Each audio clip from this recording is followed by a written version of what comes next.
কারো ভয়ে আমরা আসলে সত্যি কথা বলতে পারবো না, এটা আমরা চাই না।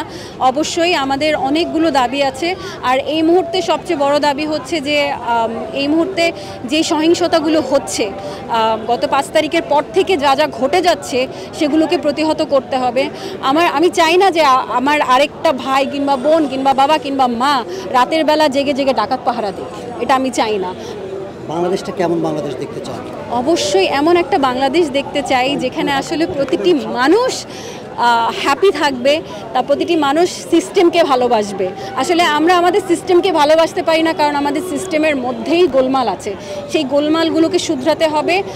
যারা ভবিষ্যতে ক্ষমতায় আসবেন শুধু নিজের দলের লোকের কথা চিন্তা করলে হবে না, দেশের প্রতিটা মানুষের কথা চিন্তা করতে হবে।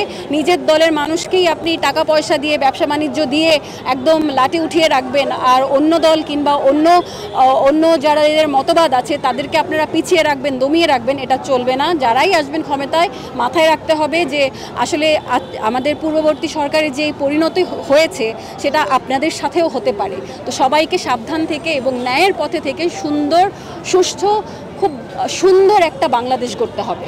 সিস্টেমের ঠিক কোন জায়গায় কি পরিবর্তন মনে হয়, কোন জায়গাগুলো যদি আরেকটু? সিস্টেমের অবশ্যই যেটা সঠিক সেটার মধ্যেই থাকতে হবে। আসলে আমার প্রতিটা কথায় আমি বলে ফেলেছি যে নিজের স্বার্থকে বাদ দিয়ে দেশের স্বার্থ নিয়ে কাজ করতে হবে, দেশের প্রতিটা মানুষের স্বার্থ নিয়ে কাজ করতে হবে, যাতে দেশের কল্যাণ হয়। নিজের স্বার্থ, নিজের দলীয় স্বার্থকে বাদ দিতে হবে। আমার মনে হয় যে এই সময়টা আমাদের জনমানের নিরাপত্তা আনা তত্ত্বাবধায়ক সরকারের সবচেয়ে বড় কাজ হওয়া উচিত, যে প্রতিটি মানুষ বাসা থেকে যখন বের হবে এই ভয় নিয়ে বের হবে না যে আমি আবার বাসায় ফেরত আসবো কি না। আবার রাতের বেলা যখন ঘুমাতে যাবে এই ভয় নিয়ে ঘুমাতে যাবে না যে এনি টাইম মাইকিং হবে যে এলাকায় ডাকাত পড়েছে।